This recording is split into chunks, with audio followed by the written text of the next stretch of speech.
This is Mick Foley. This is Harley Race. This is Shelton Benjamin. This is Mr. Wonderful Paul Orndorff. This is the Monster Abyss. And this is Daniel Bryan. This is JBL, and you're watching the MWF. Be there live.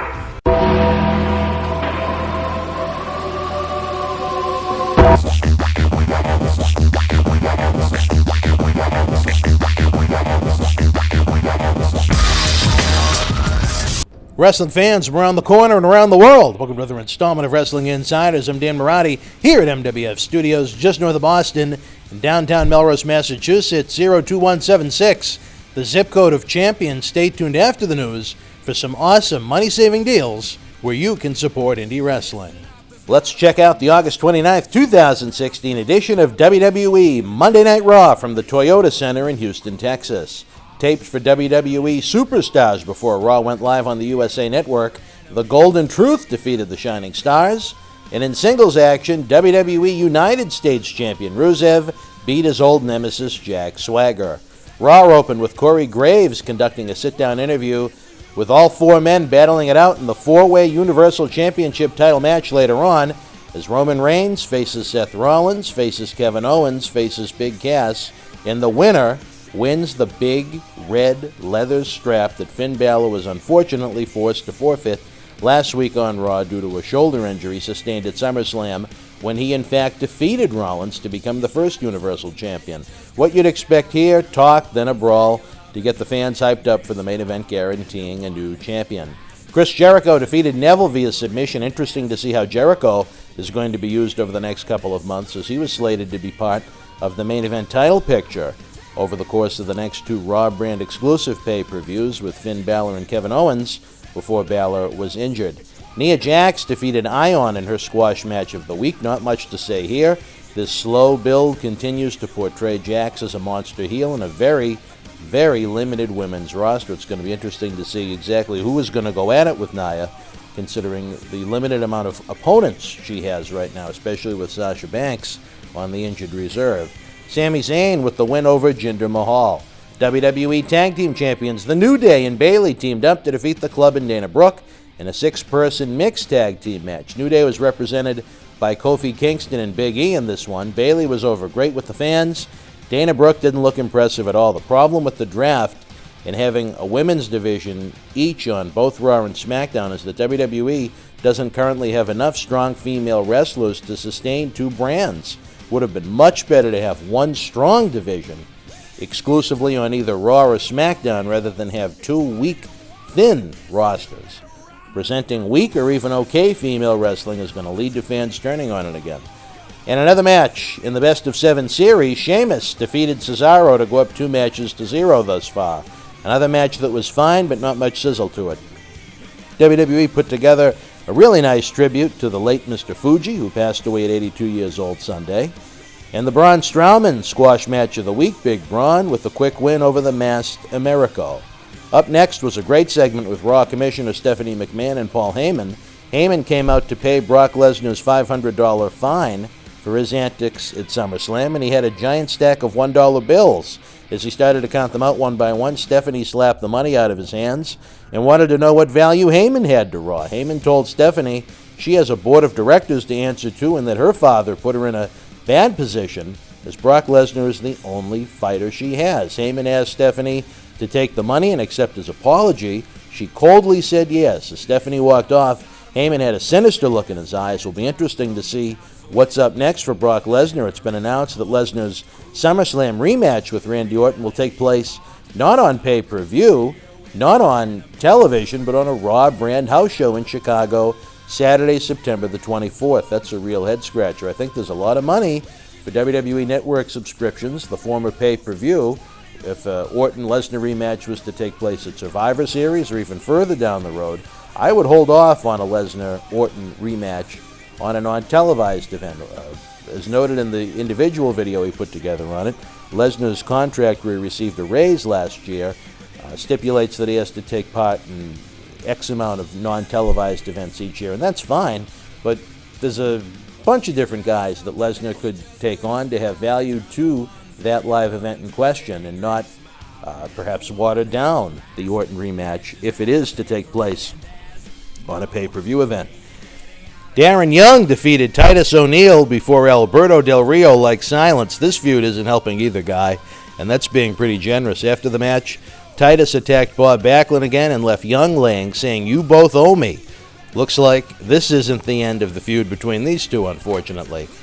In an exciting, action-packed main event filled with twists and turns, Kevin Owens defeated Seth Rollins, Roman Reigns, and Big Cass to become the new WWE Universal Champion. Big Cass was eliminated early on by Owens, but the story of the match was the return of the game Triple H for the first time since WrestleMania. Attacking a dominant Roman Reigns outside the ring, he pedigreed Roman Reigns on the floor, then rolled him back in the ring for Seth Rollins to score an easy win. When it looked like Triple H was going to help Rollins finish off Kevin Owens, Triple H shocked the fans in Texas, hitting Rollins with a pedigree, allowing Kevin Owens to score the win and become just the second WWE Universal Champion. Triple H walked off past a surprise Stephanie McMahon and General Manager Mick Foley as Owens celebrated. Going to be very interesting to see what happens here with Triple H, Roman Reigns, and Seth Rollins. Before Seth Rollins was injured last fall, he was slated to take on Triple H at WrestleMania. A lot of injuries over the course of last year. Really threw the WrestleMania 32 plans up in the air, which ultimately led to Shane McMahon's return. That's a different story for a different time. How soon are we going to see Triple H back in the ring now that both Seth Rollins and Roman Reigns are going to want a piece of him? All in all, I thought this was a tough Raw to sit through outside of the main event in the Stephanie McMahon-Paul Heyman segments. Not that it was all that bad, it was just mostly uninteresting, and over the course of 3 hours, that's a lot. But when you have two killer winner segments, like the title match and Stephanie and Heyman's verbal duel, you can get away with it and still have a very memorable program. Taking it to our fans in the weekly Twitter polls, Raw got 73% thumbs up, 16% thumbs in the middle, 11% thumbs down. Big improvement for Raw poll-wise from recent weeks. Was Kevin Owens the right choice to become Universal Champion? 86% said yes, 14% said no.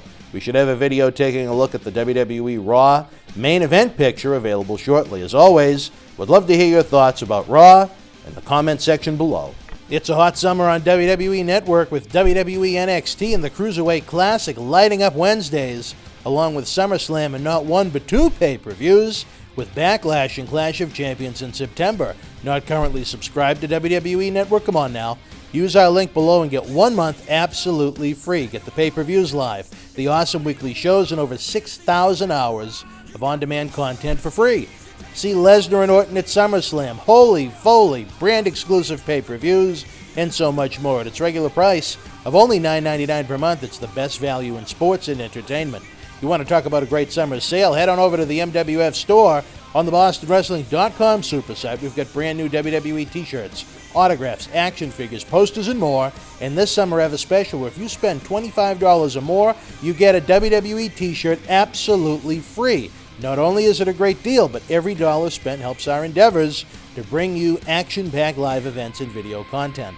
Enjoy 1,200 free videos on our YouTube channel. As we count down to our 15th anniversary, we're releasing a new video each day at 12 o'clock, flashing back to highlights and even a few lowlights on the adventure that is the Millennium Wrestling Federation. Subscribe to our channel using the link below or use youtube.com/BostonWrestlingCom.